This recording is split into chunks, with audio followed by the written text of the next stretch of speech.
Yes,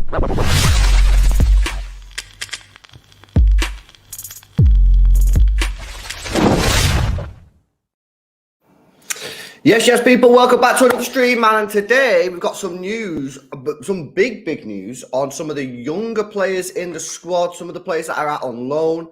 And yeah, one player, obviously, as you can see from the thumbnail and the title of the stream, is training with the first team, which I find pretty crazy given he's just not had any game time. Now, before we get into it, guys, make sure you drop a like on the stream. Let's try and get past 50 likes. We need 13 people to hit the thumbs up button, man, to get us past 50 likes. Make sure you subscribe to the channel as well if you're new. But yeah, I mean, big news. Yesterday, Carlos Borges pictured training with the first team. I'm quite surprised at this, man. I genuinely didn't think that he was going to get to train. Because I thought he's gone at the summer. I still think he'll be sold in the summer. So therefore, I thought there'd be no way he's going to be training with the first team. However, he's training with the first team. I wonder if they've come to some sort of resolution. Maybe he's going to sign a new deal. Maybe he's going to stay. I don't know. It is a weird one. It's something that, especially towards the end of the season, where more than likely there's not a lot of spaces for him to get into the side. It's a weird time for this to be happening. So unless the only thing I can think of is maybe Pep has looked at it and gone, you know what, this team is fucked. We need anyone possible right now, and Carlos Borges, you can come in and do a job for us. So get him training with the first team. But then that obviously, like you say, you'd think there that they've sorted something out, because something must have gone on, or Pep wasn't liking something from Carlos Borges. Hence why he's not had anything, not had a look. Well, that's the only conclusion we can come to, isn't it? Because there's no, because otherwise you're just thinking, like, why is he frozen out? Isn't it? Like, he looks ready. He looks like someone who could make an impact and at least give him a chance, kind of thing. But we ain't got to see that yet. Now him training with the first team is pretty big. But we've had it before when in the Champions League, where you think, oh, I hope he get on the bench for the last game of the Champions League in the group stages, and then he weren't even involved then. So why now? Like, why now when we get into, like, every Premier League game is massively important? You got the Champions League. Obviously, we have Real Madrid. It's a weird time. The timing is very weird, and all my head goes to is that Pep's basically saying team's knackered and he might actually get a chance. Yeah, there's a good comment in the chat here from Charlotte who says probably because Cole Palmer and KDB are not in training, so him and Dyer Mabude were put in. Oh, yeah, there you go. That could be also another explanation. Yeah, it's a bit of a weird one, yeah, but it's a bit of a shame, really, because I would have loved to have seen Carlos Borges get some minutes in the first team this year, just to see what he can do, because I think his crossing on the left-hand side, being a natural left footer, crossing the ball in for Erling Haaland, I genuinely think that it could have worked. You know, we see it all the time on the opposite side with Riyad Mahrez when he gets down the right hand side, and this is exactly what I said last summer, in that he won't be able to put the ball in straight away for Haaland because he's left footed. He always has to slow down and cut back in, and we've seen that so many times this season with Mahrez on the right. If you play Carlos Borges on the left hand side, you won't have that issue because he'll just put the ball straight in for Haaland, and he's got a good delivery. So that's one of the things that I'm kind of gutted that we've not seen this season. I still think Carlos Borges is going to leave in the summer. I still think he'll be sold for around 10 to 15 million pounds, and probably with a buyback sell-on clause or something, because he's not getting any game time. And if I was him, I would also leave Manchester City. I would not stay at City if I was Carlos Borges, because for me, there's no... You've not had anything. You've not even been on the bench once. So the only way that he stays is if from now to the end of the season he gets into regular first team training, gets opportunities from, like, on the bench. He's on the bench for games, and then maybe comes on for a few minutes here and there, and he's given assurances. Other than that, there's nothing that'd be convincing enough for me. Yeah, I agree. I'd be gone 100%. I agree. Yeah. So that's the news with Carlos Borges in first team training. Is it anything to take note of, or is it just, like Charlotte said, just because we need to fill places in the squad in training, just because the team is quite light? If you're watching back on replay, let us know in the comments. We'll move on to some of our loan players, because there's some big news coming out about Tommy Doyle and McAtee. Again, before we go into these players, guys, make sure you drop a like. We've just got past 50 likes, got over 100 people in the stream. So let's see if we can get past 65 likes. We need 13 people again hit that thumbs up button, man. Get us past 65. Right, let's go into some of these the Sheffield United duo, who obviously Tommy Doyle and James McAtee. They're both on loan, doing really, really well. Yeah, been ripping it up. Yeah, they do really, really well. So let's go into some of these players. So let's start off with James McAtee. So Man City are apparently really, really happy with how James McAtee has been treated at Sheffield United and has operated. They're going to offer the player a new contract with his current deal set to expire in 2026. He's got a couple of years left on his current contract, James McAtee. Sounds like City are really happy with what's going on and are going to offer him a new deal. Sheffield United do want to sign McAtee, especially if it's going to be on a loan deal. However, Leeds and Aston Villa are also interested.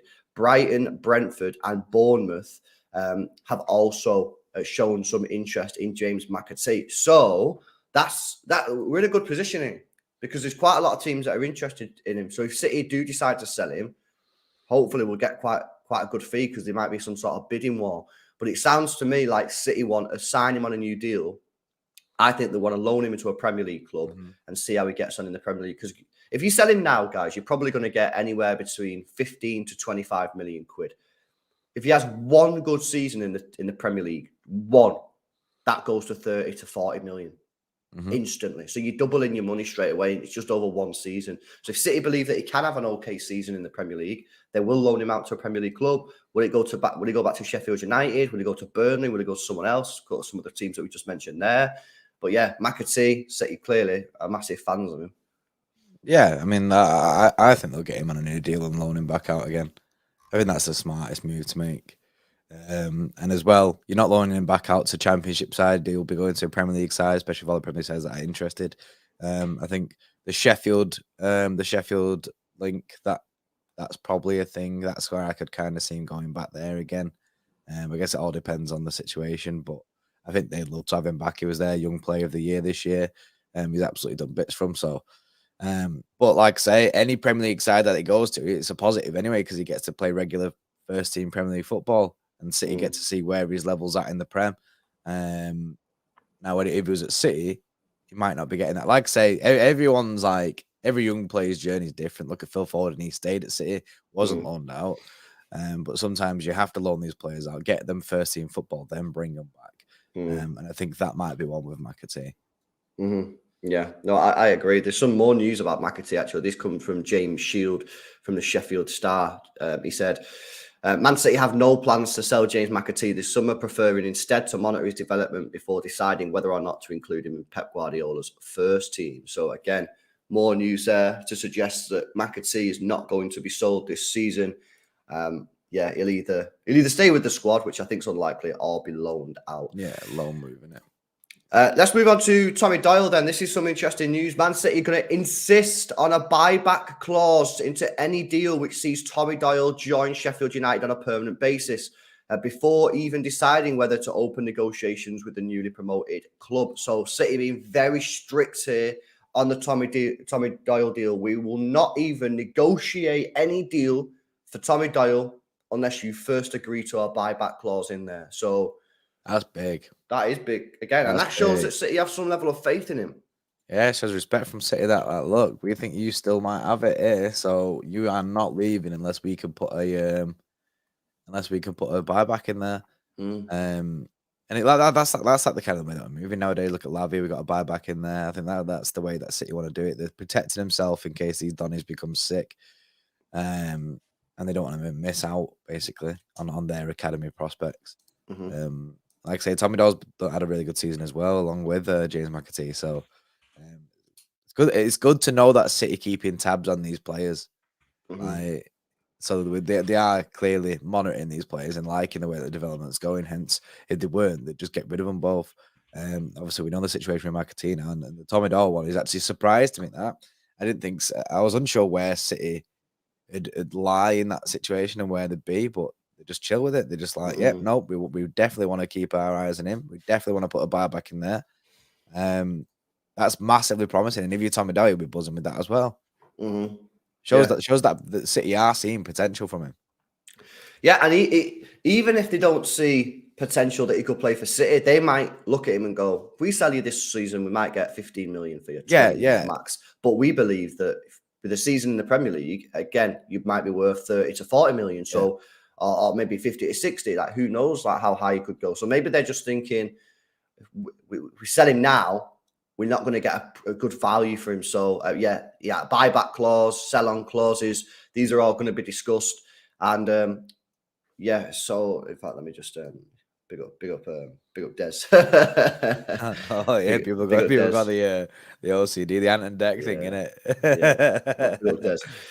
So clearly that's again positive news on Doyle City insisting on a buyback clause before they'll even discuss any transfers with anyone else. There's been some other news as well on some of the academy players. Callum Doyle doing really, really well. City are tracking him. Obviously, he's on loan at Coventry right now, a player that I really rate. I think he's a top player. Could make it in the first team.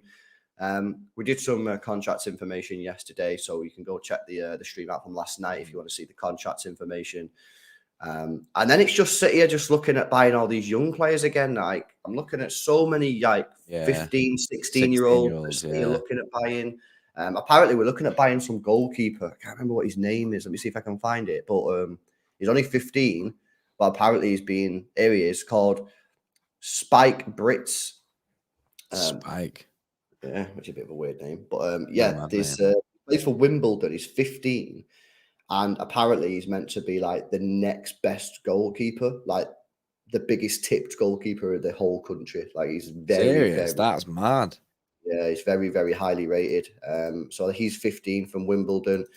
And apparently we've signed him. Apparently we've agreed a deal. And he'll be joining Manchester City. So watch out for him in a few years' time. Obviously only young, so you're not going to see him for a while. Big up David with the 1 month. Says City are so smart in everything they do when it comes to selling and recruitment. Yeah, we definitely are. And I feel, you know what, as well, I feel like we've improved on this as the years have gone by. I remember we used to be awful at selling players. Yeah, we used to be awful at getting rid of players out of the club. And it was basically because we played everyone too much. So we had to get rid of people on the cheap. Over the years, we've sort of managed that flow a lot better. And now when we sell players, we're getting decent fees. Look at Sane, a year left on his contract, 50 mil. Sterling, a year left on his contract, 50 mil. Torres, 40 mil. You know, we're getting decent money for these players now. So I agree, David, and I think we've improved as time's gone on. Yeah, I think the business side of it is very, very smart. The whole CFG model is really good. The way that we're still getting these players in, making profits on them, it's all helping towards us buying players. And the reason that our net spend's been so good recently is because of that. Because the CFG model just works incredibly. Yeah, Darcy says excited for Borges. I'm excited as well. Whether you'll see him, I don't know. I'm excited by the possibility of Borges. Like, I'm not holding out too much hope for it though. I think, like someone said before, it could just be filling a gap. Whilst Kevin Cole are out. I'd like it though, but maybe this is his chance. Whilst he's filling this gap, maybe it's his chance to actually show that he can do bits. Yeah, I mean, so hopefully he can take it, and hopefully Pep sees something. But well, I guess we'll see on Wednesday, won't we? We'll see tomorrow if he gets. He's not going to start, but if he's on the bench, that'd be sick. We've not even seen him on the bench for City. Yeah. Leng says if James McAtee coming back in the summer, well, he'll come back after his loan, but then I would imagine that he's probably loaned back out again next season. Again. Yeah. So I don't think so. You might see him in the pre-season for a bit, but then he probably will be loaned out. It just depends on who wants him and where. Leng says let's get Cole Palmer some minutes before full send Carlos Borges. Yeah, I think Cole Palmer's obviously ahead of Borges clearly, but wouldn't surprise me if he got a loan deal. To be honest with you. Let's have a look at other people saying. A lot of people speaking about Leeds. Obviously. Oh yes, Big Sam mode, isn't it? Yeah, Big Sam. So is Big Sam confirmed? Fabrizio confirmed. Yes, Big Sam's back. Fabrizio confirmed. I don't like it because obviously we've got to play him, but I absolutely love it at the same time that Big Sam's back again. Bro, I thought this guy would never manage again, mate. It's funny as fuck that. As in Big Sam's back. I know, it's pretty crazy, man. I'm a bit gutted that he's back, to be honest with you. But I'm gutted because, Joe, how we wanted Sean Dyche at Everton, he will do that at Leeds. He possibly will, yeah. He'll do the shithouse football, bro, and just sit back, long ball, chill. Yeah, he will just play like 7 defenders against City when we play on. Oh, he will line up in front of that goal and just be like, "Yeah, you try and get past us." You have to get the ball in the box and just beg for penalties, man. That's what you got to do against that team. So yeah, there's your update. Anyway, there's your update for the Carlos Borges, James McAtee, and Tommy Doyle. And obviously, like I say, there's some other like City players, some players that we've been linked with in the sort of 15, 16-year-old category. Obviously, promising players City wanting to invest in. So go check that out if you want to see them. But yeah, pretty interesting news. Carlos Borges, will we see him at all in a Manchester City shirt this season? Will we see him on the bench at all? I've got to say, I think he's going to be very, very unlucky not even to get a bench appearance. That'll be crazy. So yeah. But it's up to him to impress the manager. You know, he's now in first team training.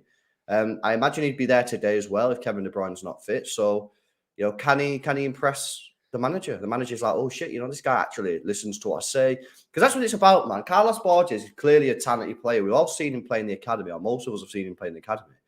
So it must be something else that Pep Guardiola is not rating. There must be something else to his game. Does he not listen to the manager? You know, is he speaking to the academy manager? And the academy manager goes, yeah, he's sick, but he never listens to anything I say. Has he been in training before and Pep's told him to do something and he doesn't do it? Is he got a bad attitude? Does he do something off the football pitch that Pep Guardiola doesn't like? Like, there must be something else going on. It's all speculation, but we have no idea. Like, it's just weird that he's not had a chance given how good he is. Look at the teams that are in for him, man. There's big clubs looking at him. Yeah. Circling around this, Donny. I think we'll get some big cash for him in the summer. I do. Yeah, so I don't know, man. I low-key hope that I hope that he can impress Pep and so whatever was happening has changed. I don't hold too much hope on that. Yeah, I agree. Right, people, we'll be back later on for the press conference reaction. Obviously, massive. We need to find out what's going on with Kevin De Bruyne. Pep Guardiola should be asked in the press conference about Kevin De Bruyne's injury. How far on the recovery is Ake? Will he be able to feature in the game tomorrow, or will it be more for Leeds? So it's our massive press conference. So make sure you join us. We'll be live at around 2:00 this afternoon. Make sure you join us for that one, man. Like I say, got some content up from last night. If you want to go check that one out, me and Hugh did the April review on a video yesterday, so you could go check that out. We did new contract information for Ake, Haaland, and Rico Lewis. That was last night. All three of us on that one. Or you can go back and look at the player rating stream that we did yesterday morning for the Fulham game. So big up, everyone. Hopefully you enjoyed this, and see you at 2 p.m. See you later, man. See you in a bit.